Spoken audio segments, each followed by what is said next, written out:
topic of today's masterclass is story-driven growth, how to use your why to drive revenue, retention, relationships, and resilience. And the goal for us today is to really put some clear definition on what do we mean by your business story. There's a lot of confusion around the word story. Most people think of story as something that you tell to a child at night. Story is actually much more than that. It's about how humans communicate information to each other since before we even had writing. And stories are how we remember things and how we build relationships. And so story is an essential tool in the toolkit of every business, whether you do it intentionally or accidentally.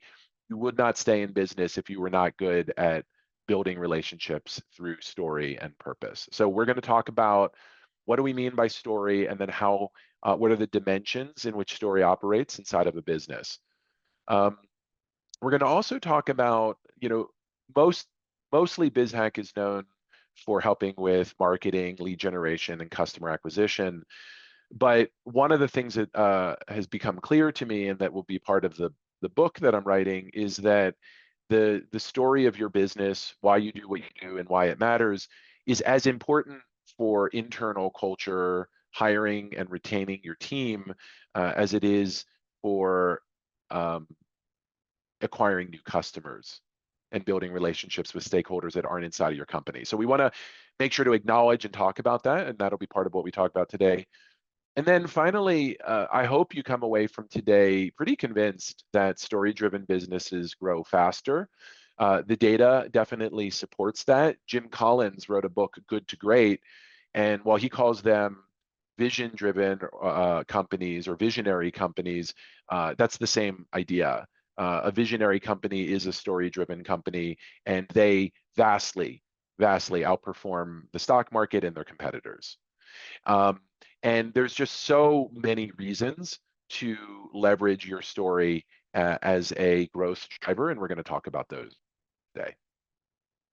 So the first is, I want to introduce this idea that business is not B or B2C or B2G.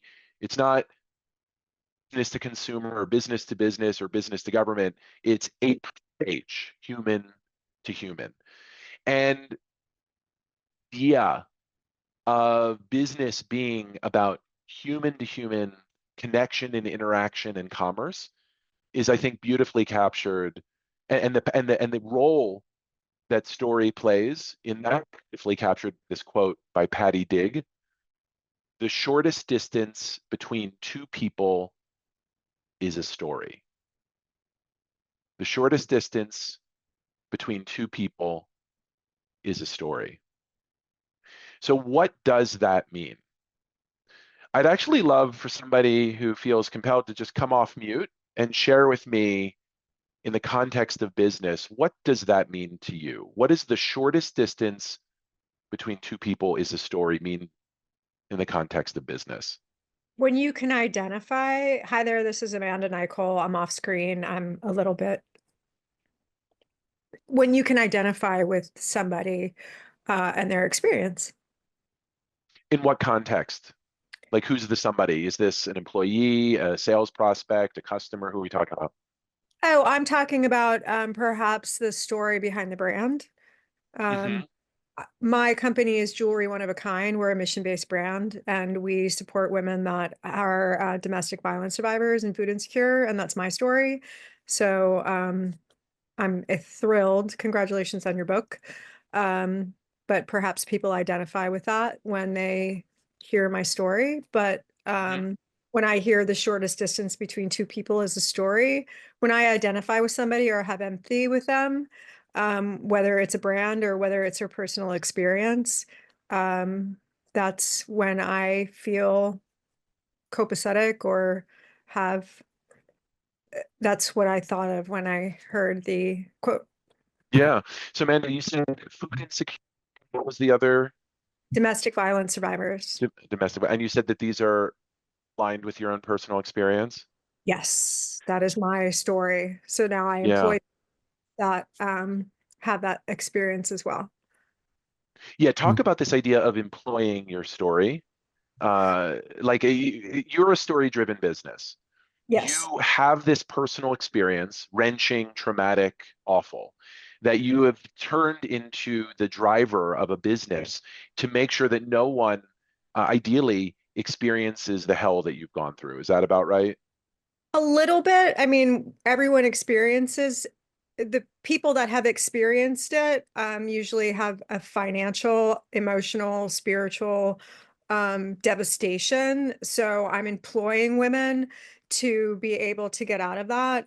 We are the mission is rather than donating to a nonprofit, you're literally putting money into the pocket of the person that's making the jewelry. So, and also it's a meditative process. So, Mm.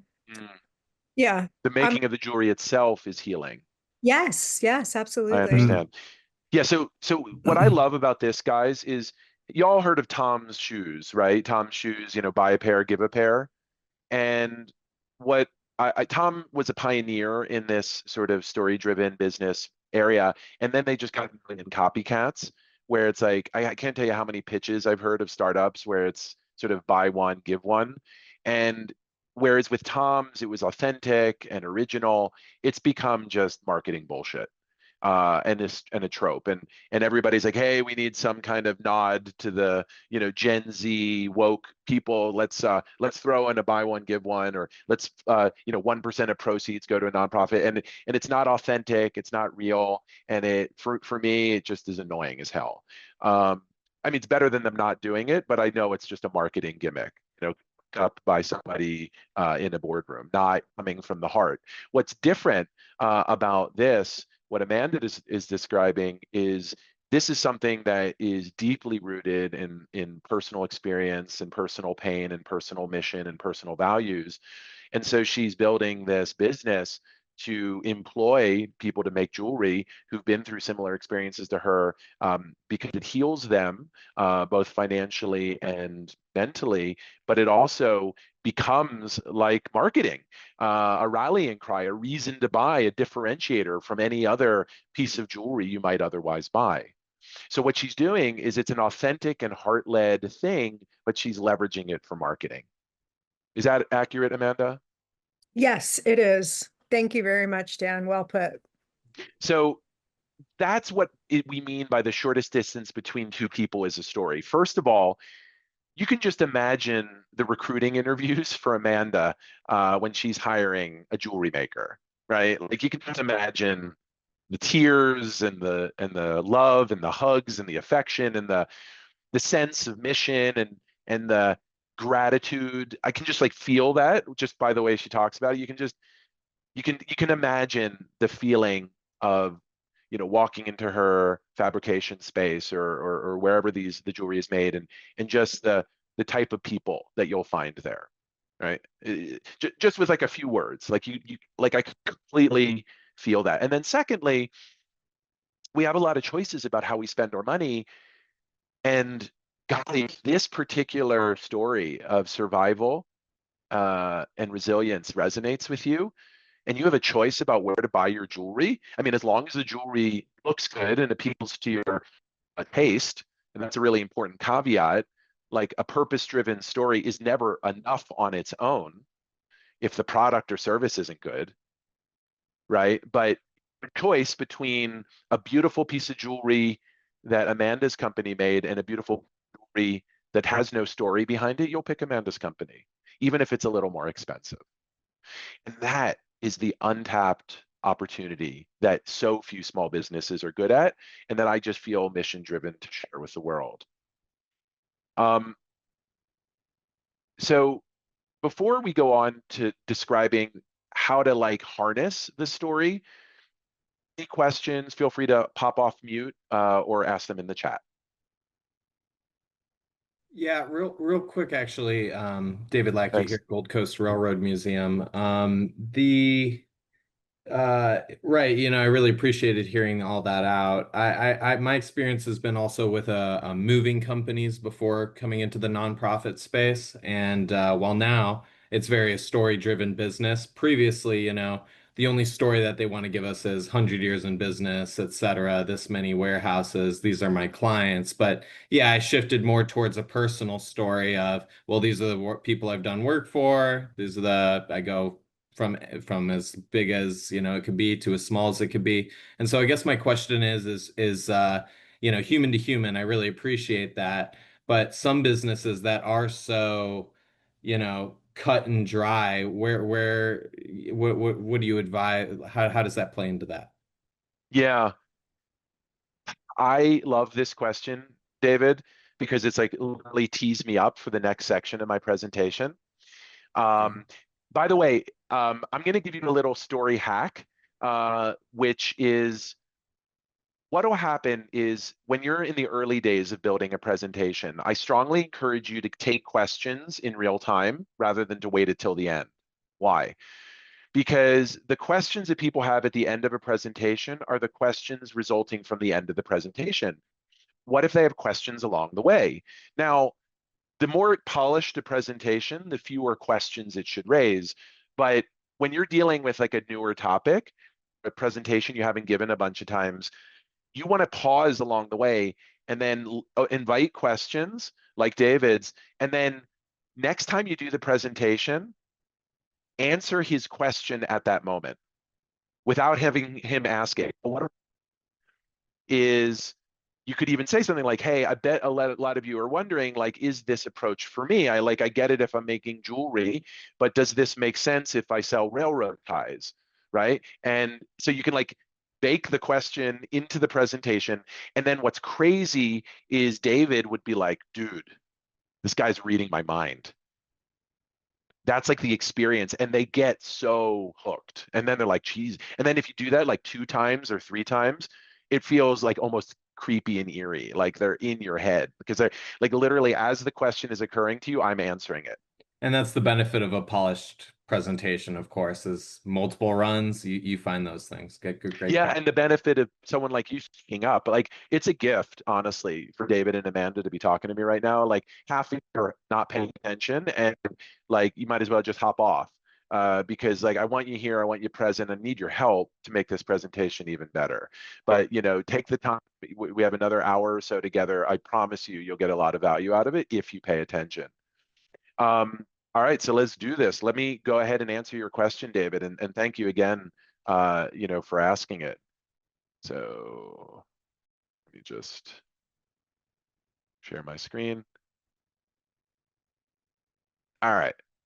So what is growth? And I'm going to leave I'm going to show you a couple examples because honestly, story-driven growth sounds like a hell of a lot of marketing gobbledygook.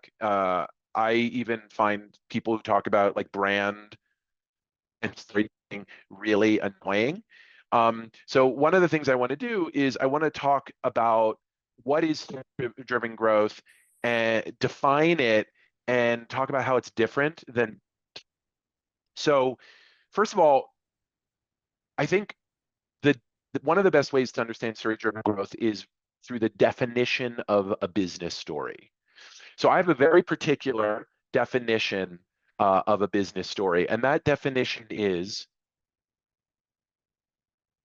the reason the founder or owner does do and why it matters. Why you do what you do and why it matters. So why you do what you do has two components.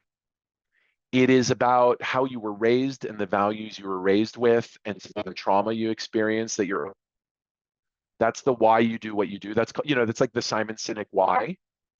But there's another why, which is like you have choices about what kind of business that you start. And it's no accident that you started a railroad ties company or a jewelry company or a bagel company, as we'll talk about. So the why you do what you do has two elements. We call it the origin story, which is about your personal background and childhood. And then we talk about the startup story, which is why you started your business, right? And then why it matters is all about impact. Why does it matter to the world? How does it make the world a better place? How would the world be a little worse off if you were to stop, being running the business, right? And so that idea of why you do what you do and why it matters is my definition of business story. A lot of people are like, well, how is business story different than brand? And this is a really important question. Business story is what you tell about yourself. Brand is what others say about you. Business story is what you say about yourself. Brand is what others say about you. So every company has a brand,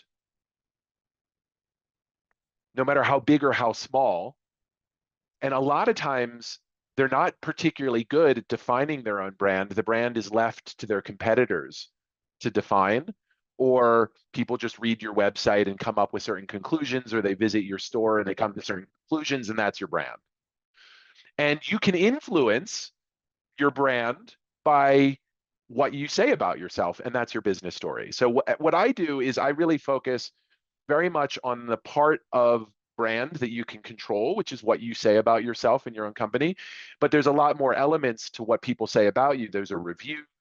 They're just the look and feel of your company, and digitally and in person, and all of that goes into your brand.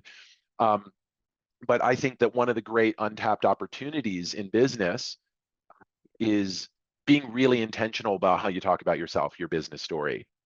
The other thing is, it's not business story, it's more business stories. I talked about the origin story, the startup story, the core purpose story. There are also other stories that businesses have. It's like part of their mythology, right?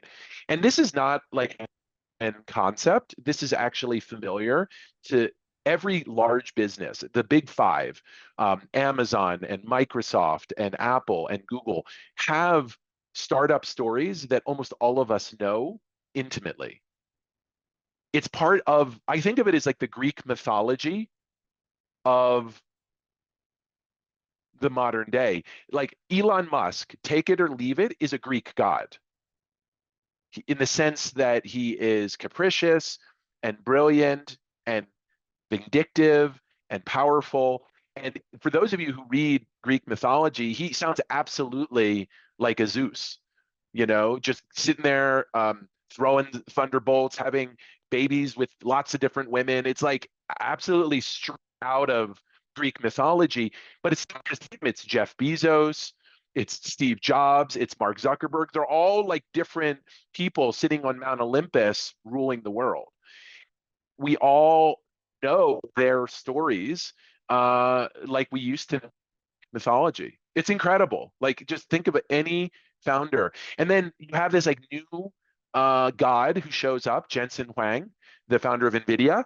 And you're like, who's that, right? Like, who's Jensen Huang? He's some Taiwanese entrepreneur. Well, now we want to like find out what his deal is. What's his story? Where did he come from? What are his values? And what is he going to do to mess up the world, right? Because that's how we approach Greek gods, is with a mixture of awe and fear.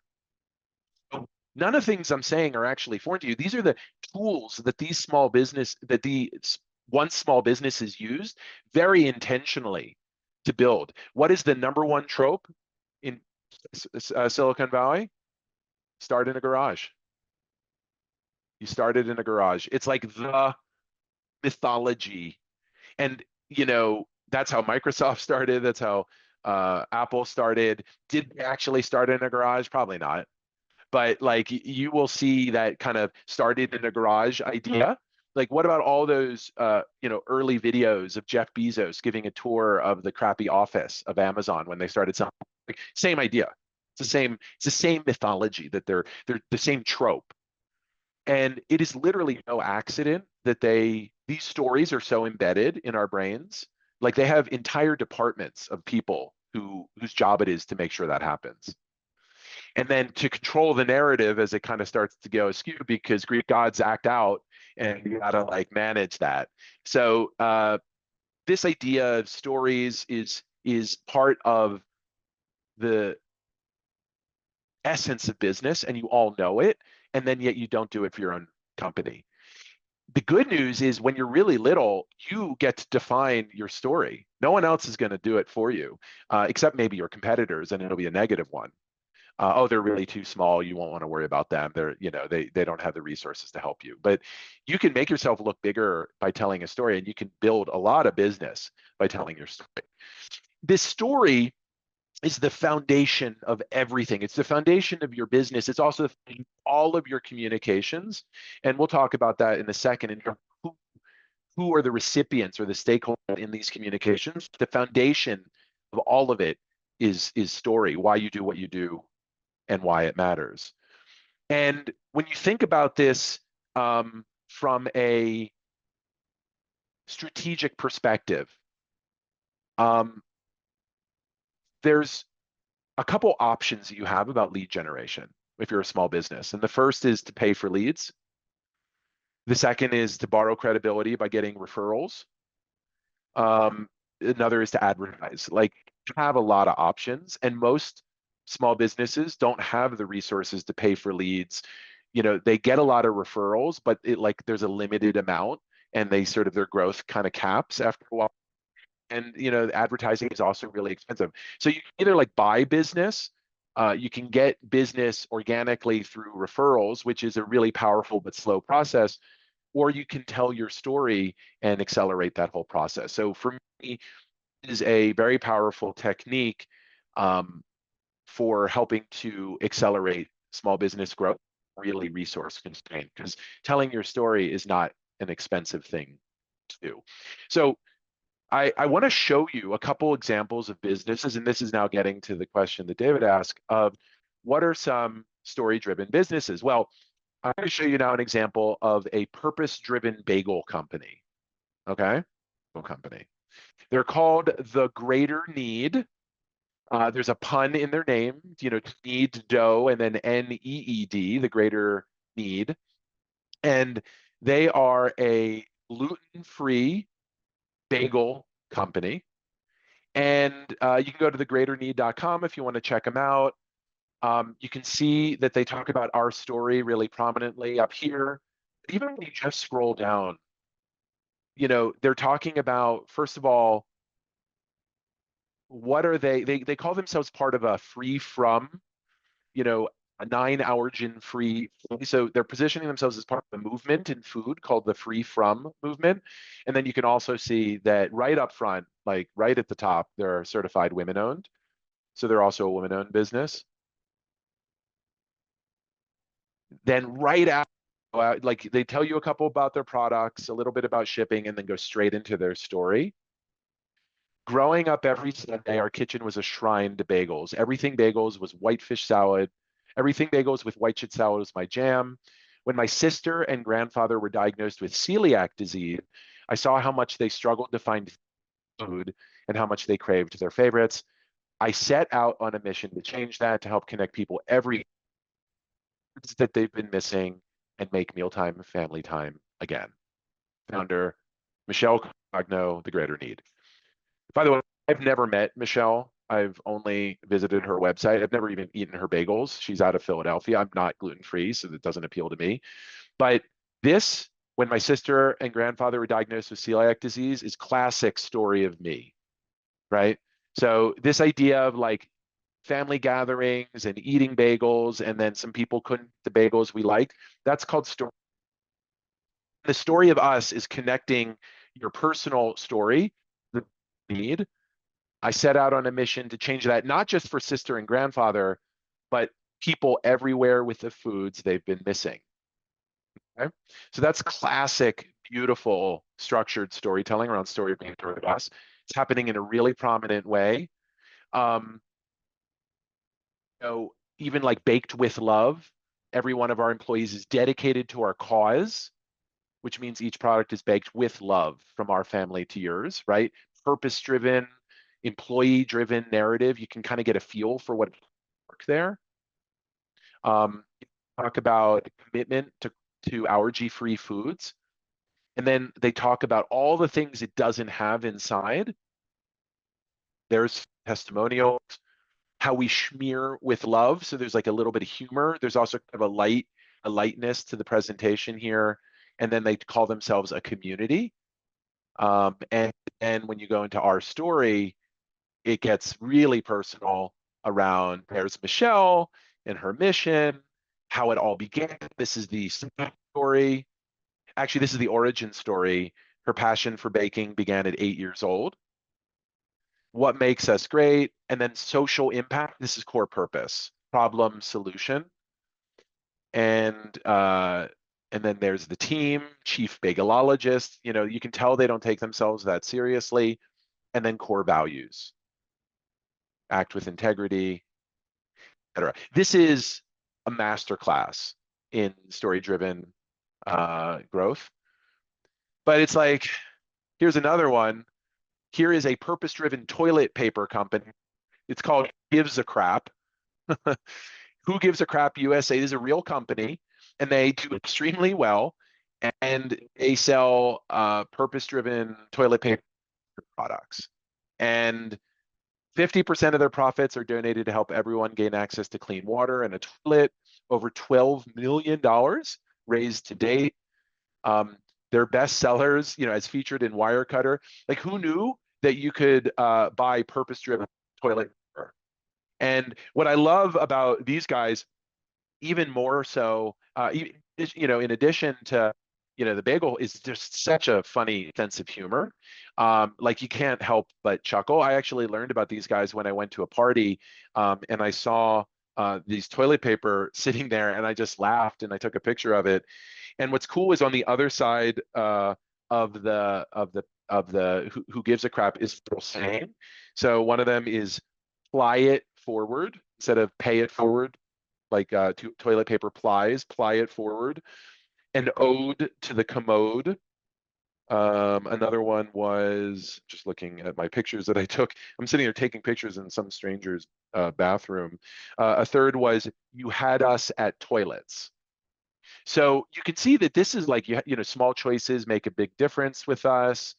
You're helping people gain access to life-changing resources. We know you'll love our products. So, you know, so this is, and they're a certified B Corp, which means purpose-driven. So like, in all sorts of ways, they're virtue signaling. They're talking about why they do what they do, why it matters, why a little bit more for their really funny toilet paper. You know, we're here to uncrap the world. It's just extremely, extremely well done. So my point in all of this is, do y'all know another purpose-driven company? Yeah, yours. Literally every small business is purpose-driven, is story-based if you want it to be. I have literally never, in all of the years that I've done this work, found a company, a small business, that is not in some way or another has the ability to be story-driven. If you find Jose, if you could throw out the poll.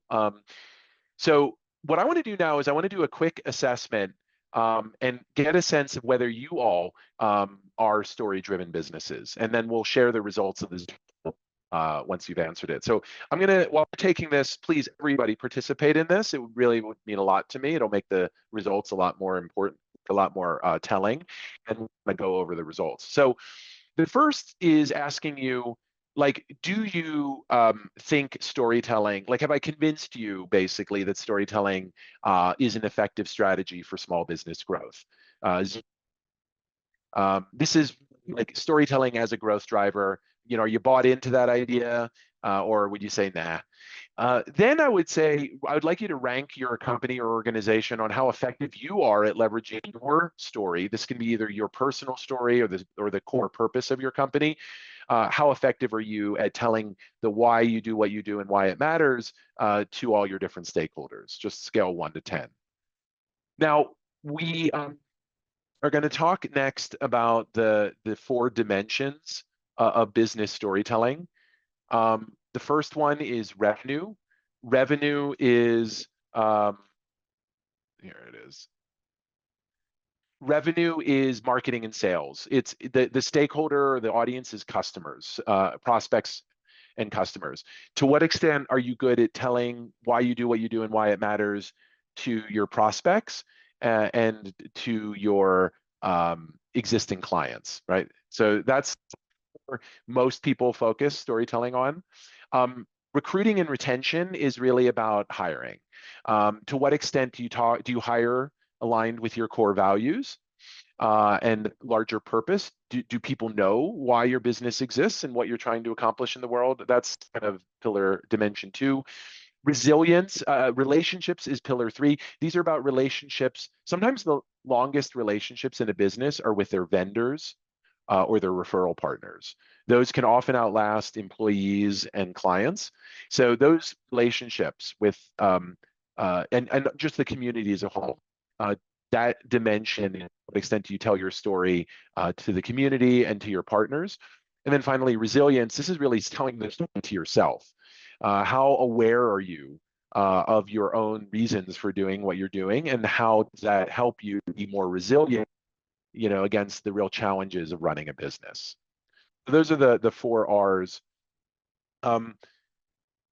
Next is, to what extent are you interested in investing time or money in making storytelling a bigger part of your strategy?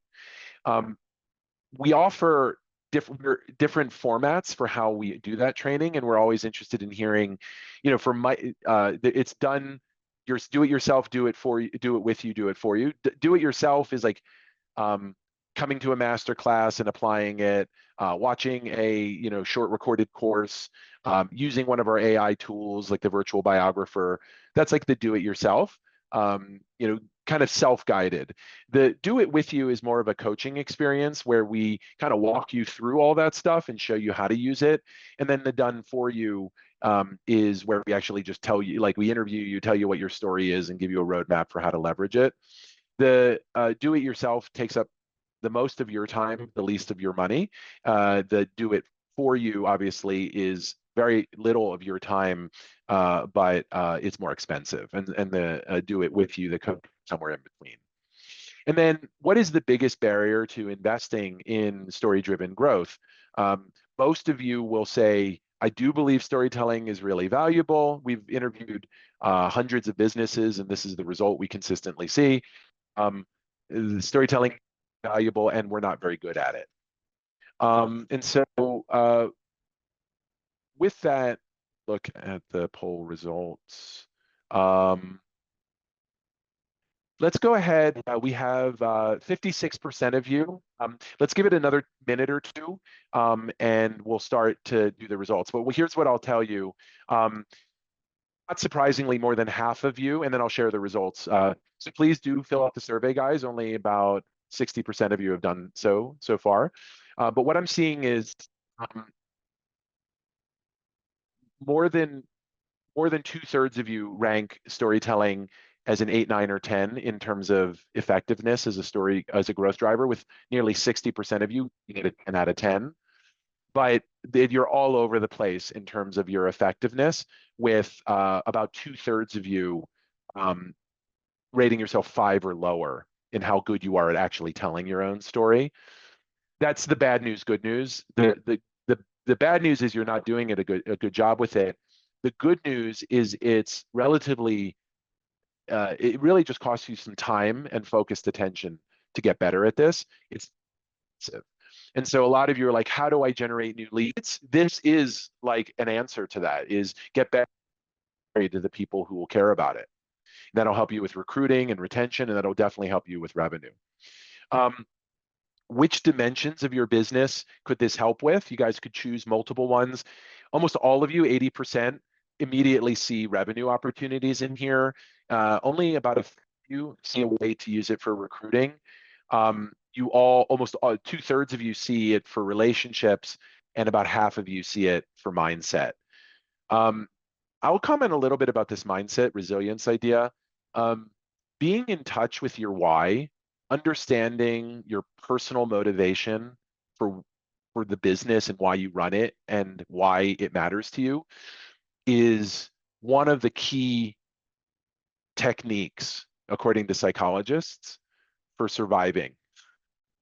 Businesses go through ups and downs, and there's almost no more stress in all of the workplace than running your own business. If you are in touch with your why, going to be much more likely to survive those ups and downs. And so I strongly encourage you, just for a business survival reasons, to really understand why you do what you do.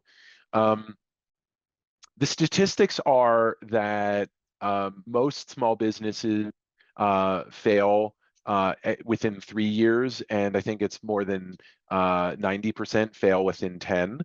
And I would say that the main reason that most businesses fail isn't that they run out of money, it's that their owner gives up. And the reason the owner gives up is usually due to burnout.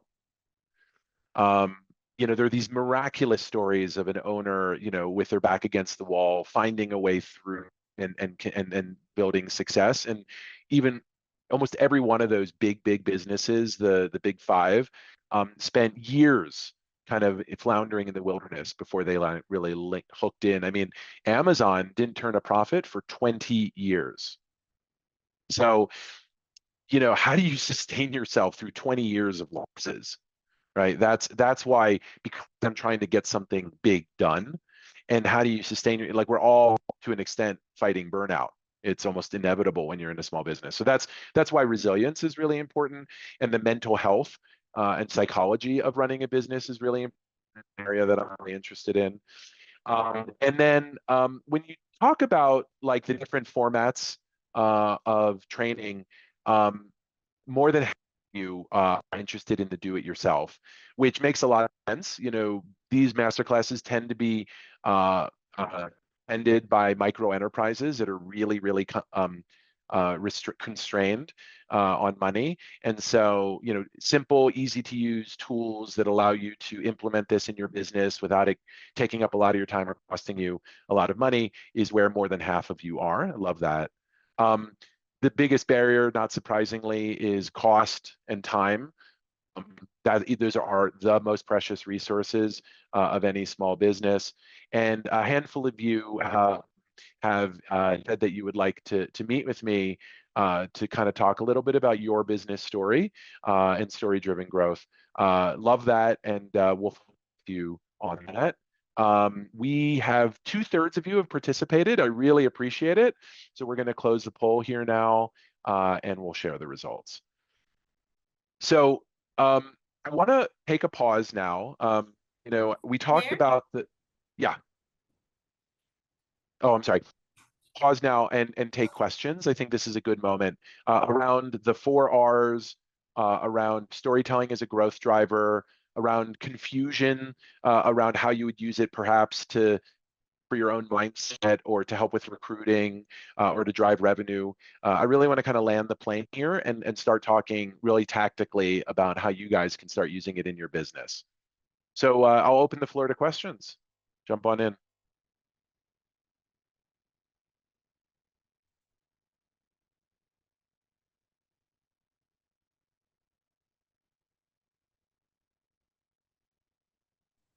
Hey, Dan, I'll jump in. It's Jennifer from RC. Hey, Jennifer. How are you? So I can't see if other people are jumping in, but anyway, you and I have talked about this many times, and I think that during a lot of my sort of speed dating when I do like government things and go to DC, it always starts off with the why and the storytelling, but I don't find that my marketing material or my website mirror that. I think we try too hard to fit into this box. I'm a freight forwarder logistics company. And so I try to meet those box matrix, but I don't think that it sets us apart. And I'm trying to find a way without being, knowing you only have so much attention from people when they come to your web presence or any other presence to tell the story, but in a more succinct fashion, Right. which I'm some reason able to do during those speed dating because I know exactly what I'm there for. But I have a harder time when doing it on the more static presence of a Instagram post or the website or any sort of like going towards the customer engaging. Yeah. So have you written down, not for anybody's use, but internal, have you written down your business story in a comprehensive way? Yes, I actually have. Nice. And I could go Because that's back to step it. one. Yeah. Yeah, so step one is if it's not written down, you can't apply it in different formats. So the metaphor, this is like so obvious, but very few businesses take the time to do this. It's kind of a time-consuming exercise. It doesn't yield anything you can use on its own. So a lot of people just don't want to do it, but it's a be story driven if you have a foundation of your business story defined.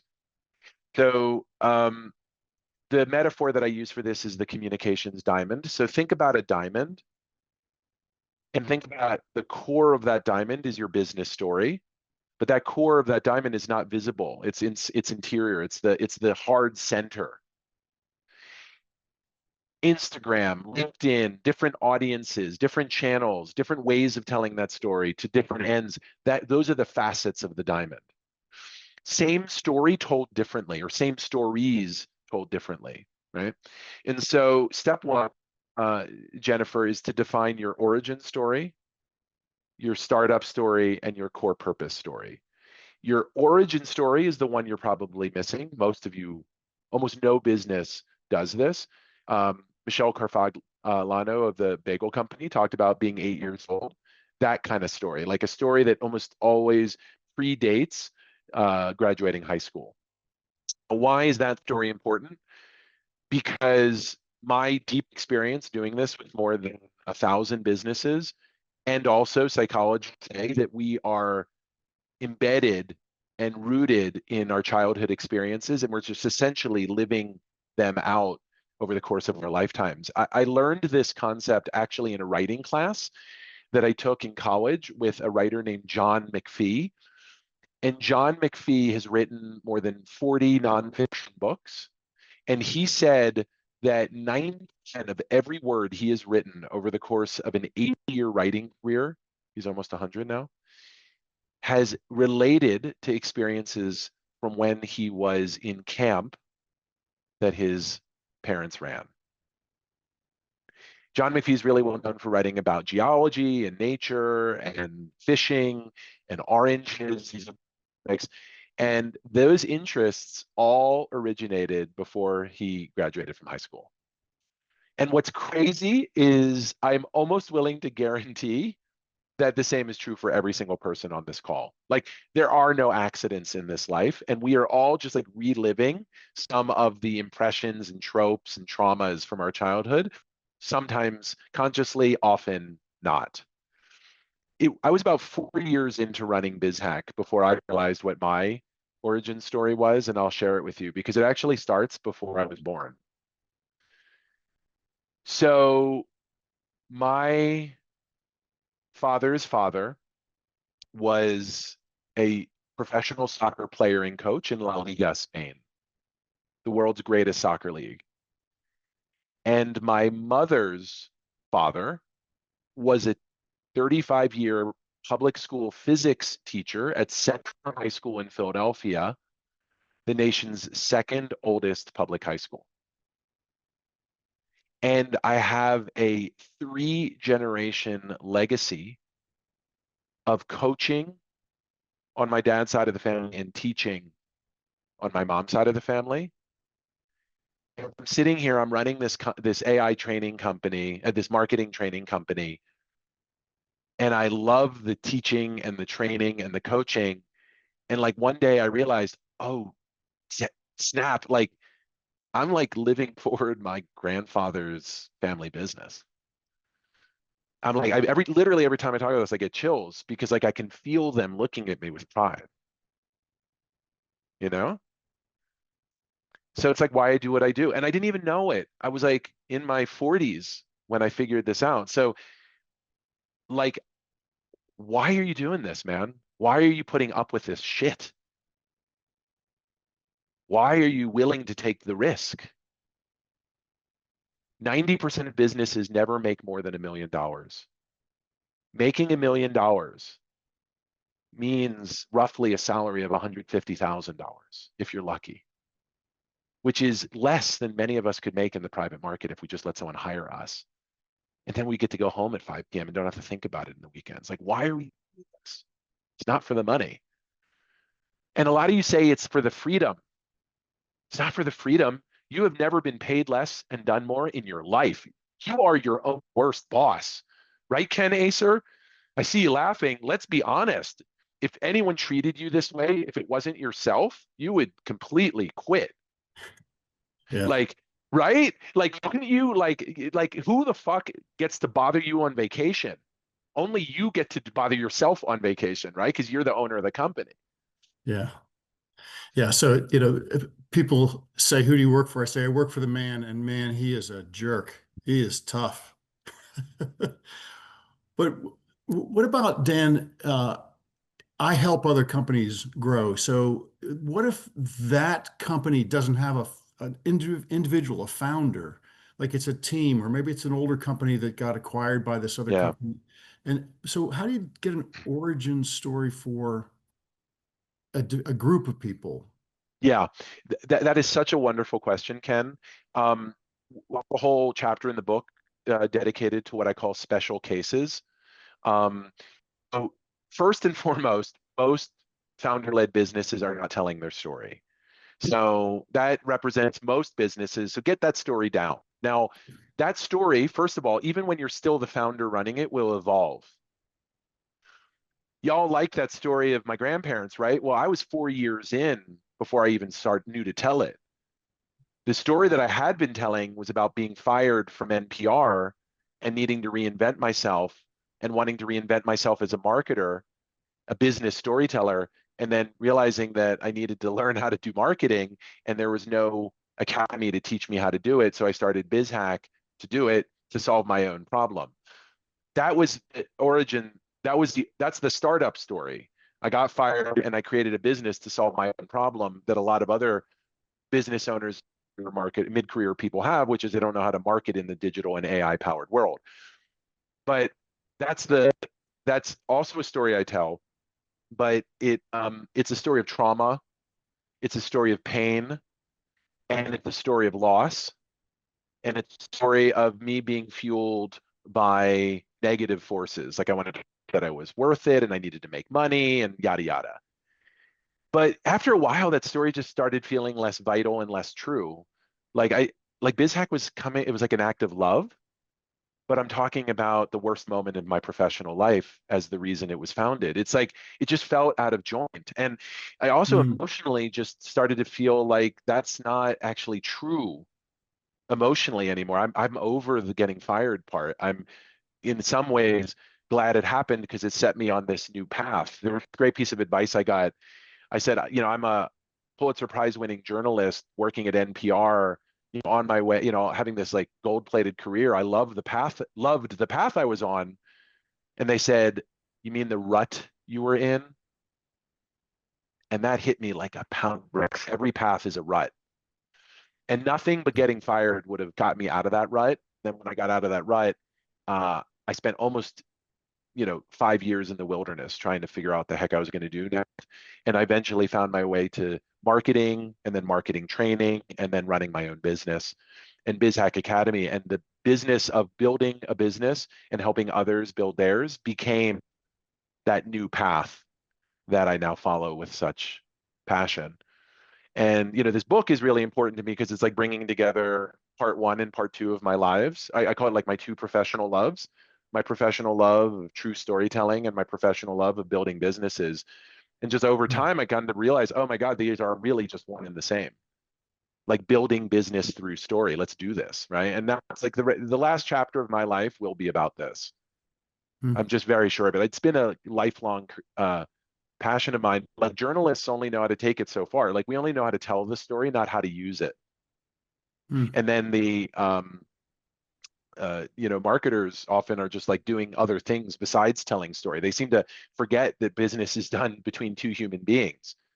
It's no accident that authenticity is what reigns on social media more than polished videos or anything. People just want authentic interactions, and that's what works on social. And then in this AI driven world, I don't know how you feel when you receive an AI written email, but I find it offensive.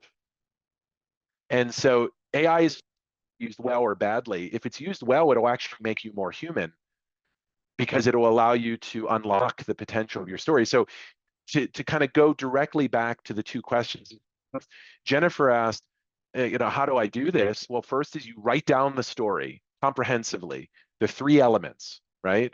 The origin story, the startup story, and the questions. And then you use AI to help you. You train AI on that, you upload those to AI, and then you tell AI to create outputs, right? That are for different formats and that it's also in your brand voice. So the tone and style of the way you communicate. And that's the trick. You define the brand voice, you define the business story, and then you leverage AI to write that for every potential setting. And this is what the training is. This is what we coach people on how to. This is what we do for people. And then in your regard, Ken, what do you do when the founder doesn't run the company anymore? And the bottom line is you need to create a narrative that bridges from founder ownership to the next generation of ownership. That's easiest if it's family. It's like stays in the family. That just becomes continuity. But when there's new ownership, a lot of time and attention paid. First when the acquisition happens and how you communicate that to your investors and your shareholders and your other stakeholders, your clients, like a lot of attention needs to be paid to how you communicate that story. And then eventually how you communicate it to your customers and your prospects. That also needs to be attended to. And, there's no place where this is more vivid than in consumer packaged goods, like Annie's. You guys know the brand Annie's. It's like if you have kids, you know Annie's. Annie's is an example of it's owned by a conglomerate now.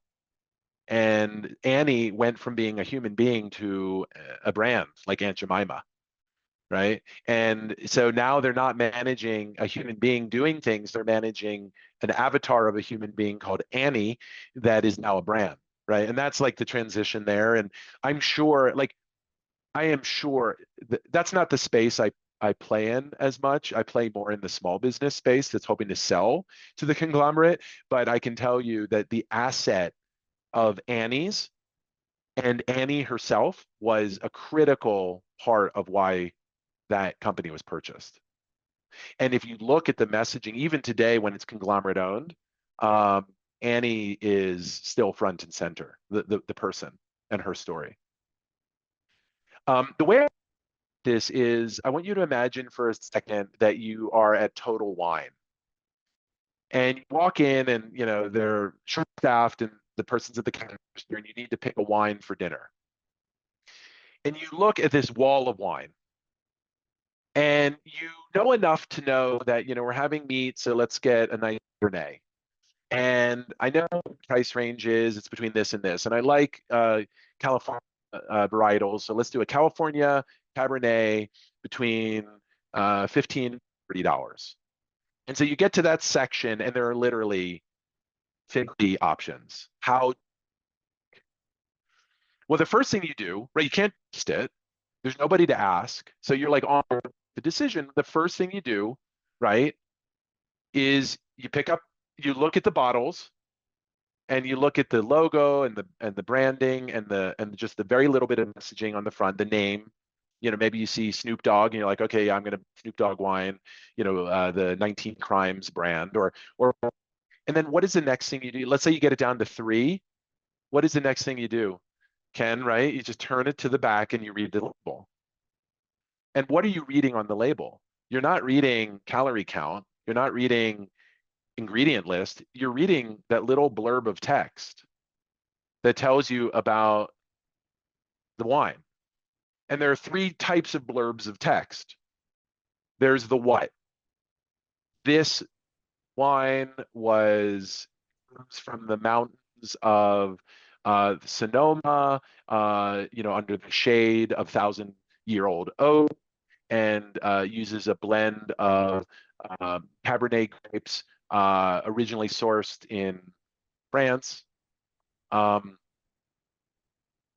like the what, like literally, what is the product? The next so some of them are just like really focused on that. Others are like more about like the how to use it. And so the how to use it is, this wine pairs beautifully with meats, lamb, steak, and hearty vegetables, and can be used as a reduction in certain desserts. Right.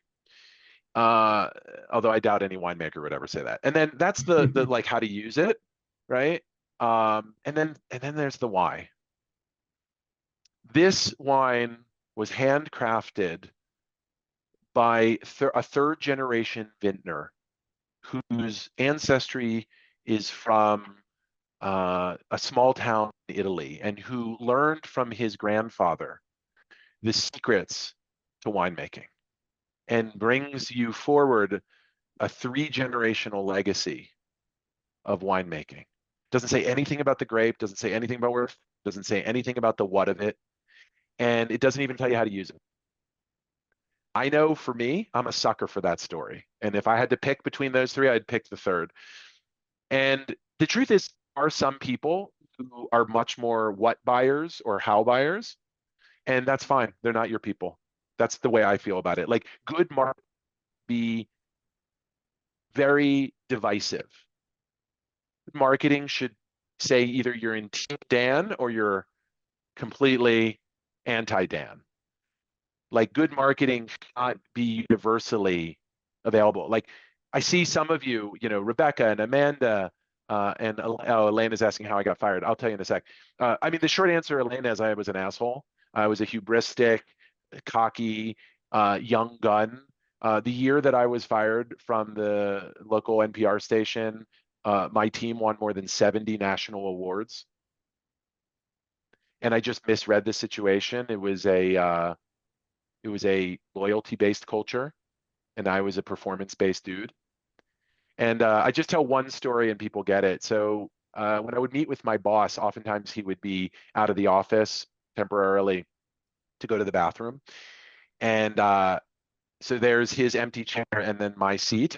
Go in, and I would sit in his chair, and I would put my feet on his desk and my hands behind my head, and I would wait for him just to piss him off, just to get a reaction, because I felt invincible, and I wasn't. So I was a kind of an asshole. I was a really high-performing asshole. And what's interesting is when you're a journalist, but not the news director, like when you're actually the reporter, they like have a lot of tolerance for personalities like that. Journalists are really eccentric individuals, but the second you start managing people and managing teams, the game changes, and I just didn't read the room. And so even though I won hundreds of awards for the station, when they had a budget cut, I was the first to go. So I want to, take a minute now, and I want to talk about one other like big idea, which I think will really help you say, okay, Dan, great, I get it, story, but how do we use it? And the answer, is don't think of storytelling as a thing unto itself. Remember how I told you about like Jennifer writing the story of her company and putting it down? That document is only of interest to you and your family, and will probably never see the light of day. But it is unlocking mechanism for story-driven growth, and the way it is used is storytelling plus. So storytelling lead generation, right? So you're going to take a story-driven approach to lead generation. What does that mean? Really heavy on customer testimonials and case studies, really heavy on the purpose behind what you're doing, the why, right? Let's say you're doing storytelling plus meta advertising. So the imagery is really about aligned with the vision and purpose of the company, right? That's what storytelling plus is. Storytelling never exists as in isolation from its use. And I'll give you a ton more examples. The way to think about it is storytelling is a tool, just like AI is a tool, right? AI isn't your marketing, and storytelling isn't your marketing. AI is a tool to help you get better, faster, more. Storytelling is the same. Storytelling is a tool to help you market better, faster, more. So think of it as like a hammer. And that's what Storytelling Plus means, is it is a tool to help you grow faster. Storytelling Plus thought leadership, right? So you giving a talk, so mm, mission-based stories, your origin story into the talk. You're doing, biz dev on LinkedIn. You make sure that your origin story and your startup story and your core purpose are all represented in the about section and in the headline of your LinkedIn profile. Because everybody knows that if somebody's considering doing business with you in a B2B context or in a hiring context, they're going to check out your LinkedIn profile. And that LinkedIn profile will say a ton about you, who you are and what you value, if you do the if you have it there. Most people is what I do, but not why I do it, and that's a huge miss. So the about page on your website, right? Like the our story page, like once you got through the bagels and you're like, this is kind of a curious little company here, and there was that little message from Michelle. I want to read more about her and her background, and that's where the our story is. Like, as people are doing their due diligence on your about page, ideally a portion of your front page of your site, and you want also your LinkedIn to all, those are like the number one places that people go. That is the core. Everybody needs to apply it in those places. But then, you go to a networking event. How do you connect with the person? How do you build credibility? You want to have really short phrases that you can use to help build credibility and establish your bona fides. I have a You know, question. when you're giving, just one quick second, then Amanda, when you're giving a presentation, right? You want to, like, I kind of weaved in my story about my dads as coaches, about my getting fired. When you're hiring, man, you got to hire on core values. Like, that's what that number one tip in all of the books is, that you want to find people who are aligned with your values, and then you assume that they have the skills or can be taught the skills, but if they don't share the values, they're not going to be a long-term fit. Amanda. So I've run into two things when I talk to people. One, I say I am a mission-based jewelry company, and a lot of people don't know what mission-based jewelry, like a mission-based company is, which gives me the opportunity to explain it. Yeah. Domestic violence, food insecurity, they shut off. I need to figure out a way to tell the story that's engaging. I don't know if it's asking them questions or I don't know, but Yeah. yeah. So how Well, is it when you have a difficult sort of story, but you want to engage the person about your business? That's, I guess, my question. yeah. So first of all, when somebody they hear domestic violence and they shut down. Yeah. I mean, is that a problem or a good thing? Like, in other words, like, are they your client? What I found by just talking about the company in the past since it's launched, people walk away. So it's not a good, I'm learning that don't lead with this. I need to figure out a different way to talk about it. And that's Okay. why you're in your class. Yeah. So what this is like, with a certain audience, this is like the most powerful story you could tell, and with a different audience, it turns them away. And it repels people who you would otherwise want to do business with. So this is about the communications diamond, which is, you need a couple other stories in your pocket to tell in certain settings, and then you have to have an you have to have an instinct. You have to develop a skill on reading the room and knowing which story to tell. Like, whenever I'm talking to founders, I love telling my getting fired story, because most of us have gotten fired at some point, or can at least relate. It's a very relatable story. When I'm like trying to sell a client, I always tell the grandfather story, because that's one that really speaks to why I do what I do, and that I'm going to be, a really trustworthy partner to them. So I'm very intentional. I have three main stories that I tell, and each one has a different effect. The third story that I didn't mention is that my mom was an art teacher in inner city Philadelphia, and she taught underdog subject to underdog students. And I'm a champion of the underdog, which is small business. So if you self-perceive yourself as an underdog, that's a great story. But if you're like a bigger brand, I don't bring that up, right? Because you're not an underdog, you're the leading in the category perhaps. So that kind of thing, like I'm very, I read the room, I follow my gut, and I use different stories to generate different effects. And then there's, you know, a point at which, you know, stories should be polarizing. And so, like in the end, is someone going to be who's turned off by domestic violence going to spend more money on your jewelry than what they can get the cut rate jewelry for?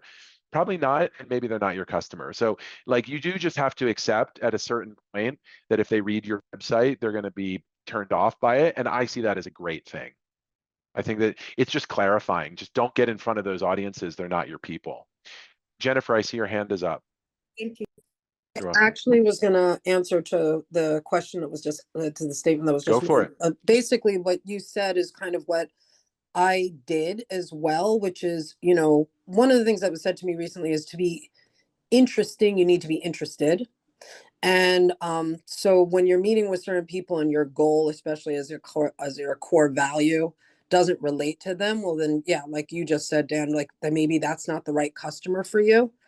And I recently did something within the freight forwarding market is I went after crisis and disaster logistics, and I made myself approachable to the kind of clients that I wanted to attract.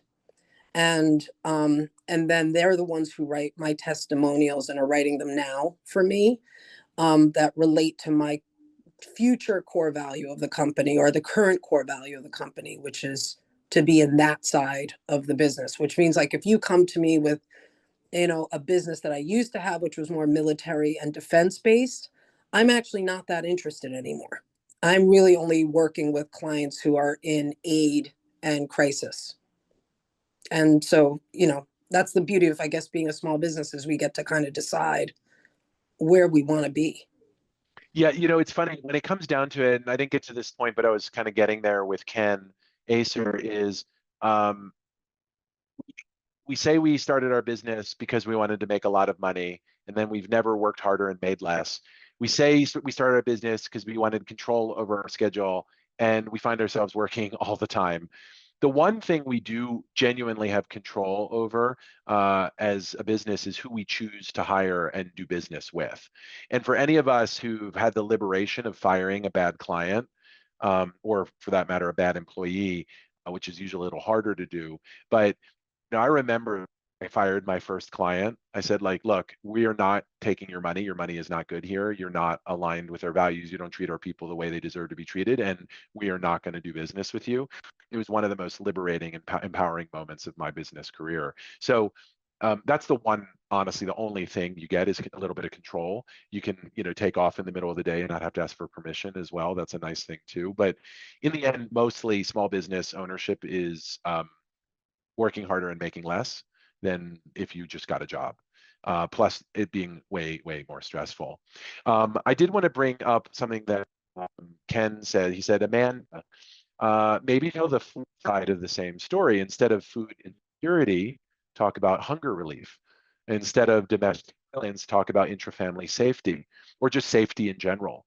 I think that that's a really wise recommendation, is that when you're dealing with people who are going to be a little judgy about things like domestic violence, maybe when you're dealing just in general with men, maybe you talk a little bit more about what you're fighting against, or fighting for, I should say, you know, to make sure that everybody has a meal safe in their home. I love that. Thank you so much. I'm so glad I talked about it. Yeah, Ken, fabulous advice. See, Ken's a small business coach too. Ken, throw in your LinkedIn so people can connect with you. We are getting close to time. So I wanted to share with you now where BizHack lands in all of this. So like, okay, so is BizHack storytelling plus video? You know, there are a lot of like story-driven or brand-driven video companies. Is BizHack storytelling plus thought leadership to help you give great presentations, TED Talks, and keynotes? No, what BizHack is really, and I am really positioning ourselves as storytelling plus strategy. And storytelling plus strategy is how do you leverage your story across the 4 dimensions of your business to maximize your growth?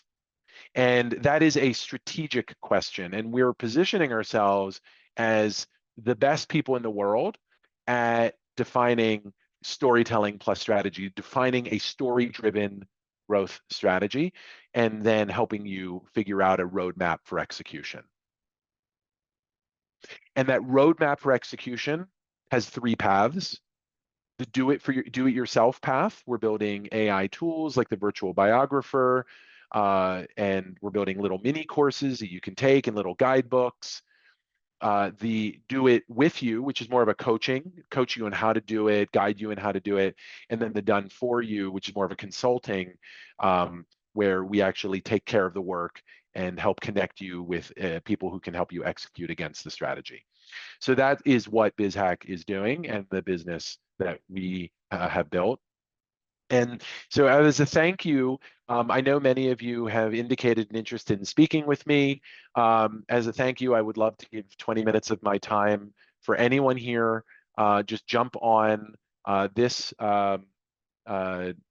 link, or scan this QR code and you'll go to a landing page where you can book time with me. You'll notice that I have the next few weeks, they're blocked off for book writing. So I am available starting in late July for those conversations, and please book time with me. Thank you so much for being here, and as a gift, I promised you at the end, you can have access to me, and we'll work on your story together. The intention behind that time is really to help give you answer some of the questions that we did for Amanda and Jennifer, and give you guys some one-on-one time with me to pick my brain. And we also will have an opportunity to talk about how this could potentially be in your business. And I wanted to tell you a quick story. By the way, Jose, if you could put that URL into the chat so that people can click on it directly from there. And you can go ahead and also launch the final poll. I wanted to tell you guys a story of a company that I spoke with today. And what I'm going to tell you sounds almost unbelievable, but it's 100% true. So I was speaking with the brand new CMO, head of marketing, for a Windows company. They basically install hurricane windows. And they have been doing this work in South Florida for 35 years. They were founded by 2 brothers who still own the family, and many of their other family members work inside the company. So it's a family-owned, family-run, 35-year local business. And they have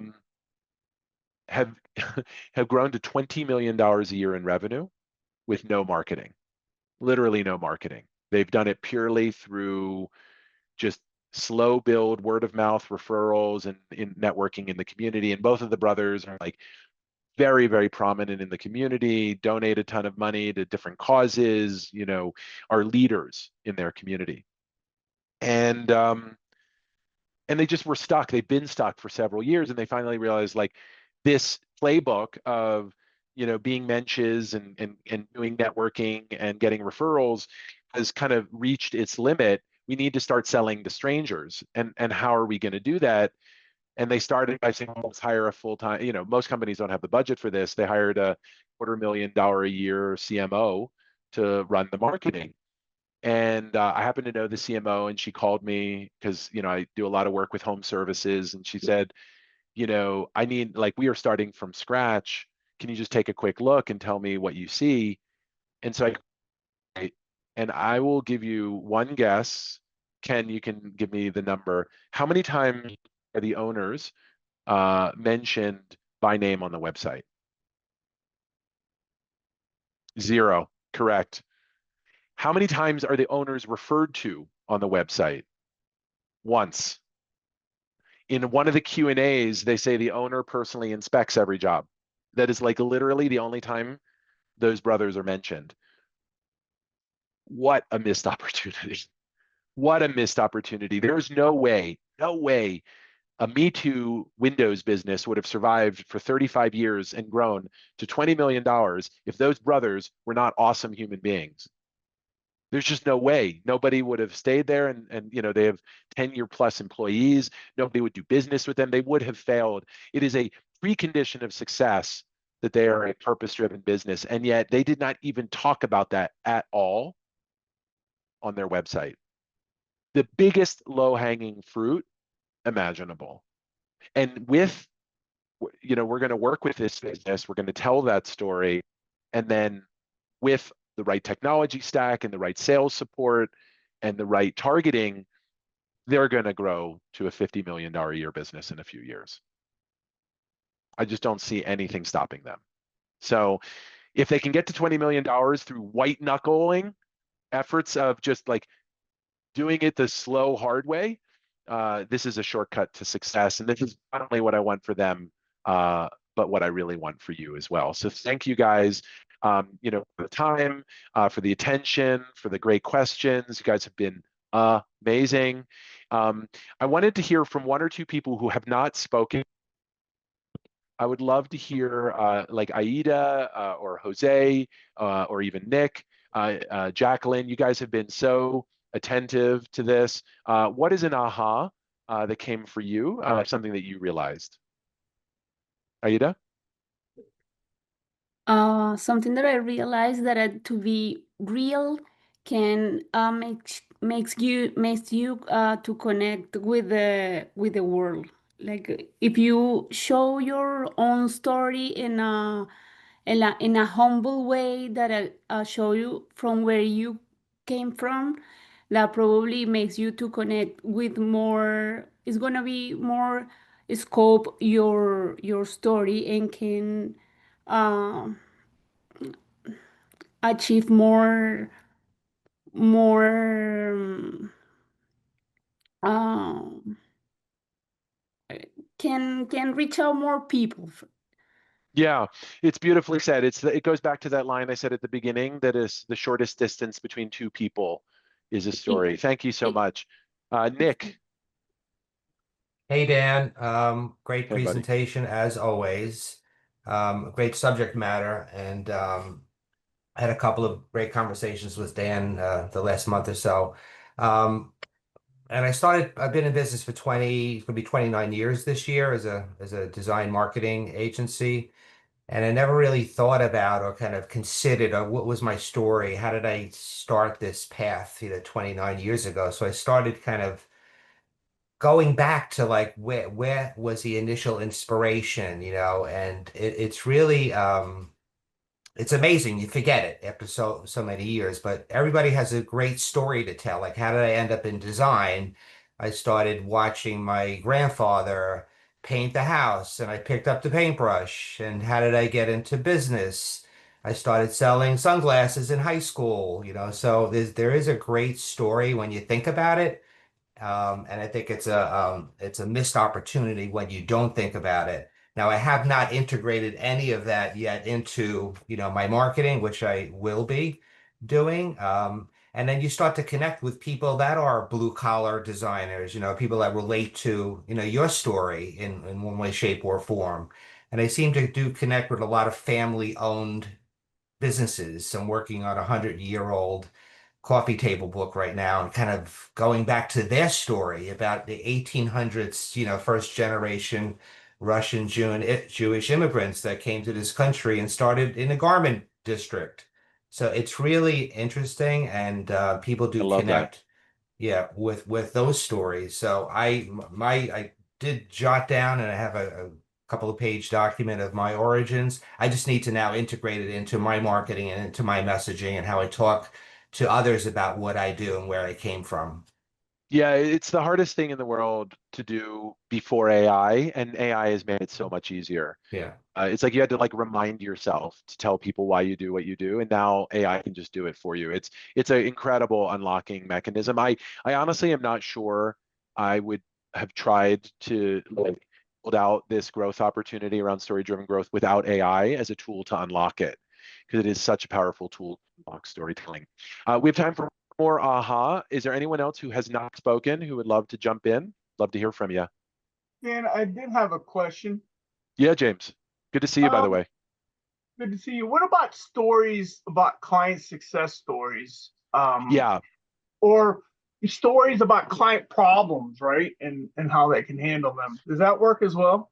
100%. Yeah, like the client problems or case studies and the client, success stories or testimonials, client testimonials. Um, the idea is to collect those as aggressively as possible, to get them to give you reviews. Reviews are incredibly important. This is all known as social proof. And this all is a little bit, it's like this gray area between brand, which is what others say about you, and story, which is what you say about yourself. You can select it. Like I will often, you know, someone will say something really nice to me, and I will then write that up into a testimonial and then invite them to cut and paste that and put it on my Google review site. So it's from them, but I kind of made it really easy for them. So like you can do a lot to get more testimonials. But the idea is the other people are going to tell a story about you, and it's in many ways more credible than the story you tell about yourself. One of the things I really like about storytelling when you're telling your own personal stories is it's not it doesn't seem self-aggrandizing. A lot of people mistakenly think you're going to seem like it's all about you or narcissistic. No, if you talk about your personal stories, people never react that way if it's authentic. So it's really when you start praising yourself, when you start to sound really awful, and that you want to leave. And then there's a wonderful book called Story Brand, and he talks about your client is the hero. Those solving a problem for a client is great examples of client as hero stories. Nina Abosayada. I was listening to you so intensely that I didn't get a chance to do the poll. If you could relaunch it, please. Sure, Jose, if you wanted to you. relaunch the poll, yeah, my pleasure. Well, we are kind of at time, so we will squeeze in maybe that poll. Not a huge deal, but I did want to let you know that we have upcoming. Oh, it looks like it reset. Oh man. All right. If everybody could please just retake the poll. It looks like it might have reset the poll. Sorry about that. Next up is unlocking AI-powered video editing in Canva. That's on June 25th with the amazing certified BizHack instructor, Corelia Alvarado. So if to use AI when you use Canva in a more powerful way. After that, there's one by our coach, Anita Larson, on using AI to build marketing strategy. We have a lot of nonprofits in our network, so this one's specifically focused on AI for nonprofits. And then I'm going to come back, do kind of a part 2 of this masterclass at the end of September. It's actually September 24th is the date. So this is part of season 13 of the AI Masterclass series, sponsored by Strive 305. And thank you guys again for all of you coming here and being a part of this. I can't thank you enough for your time. And I'll be talking to a lot of you guys in July, but in the meantime, have an amazing summer. Thanks so much.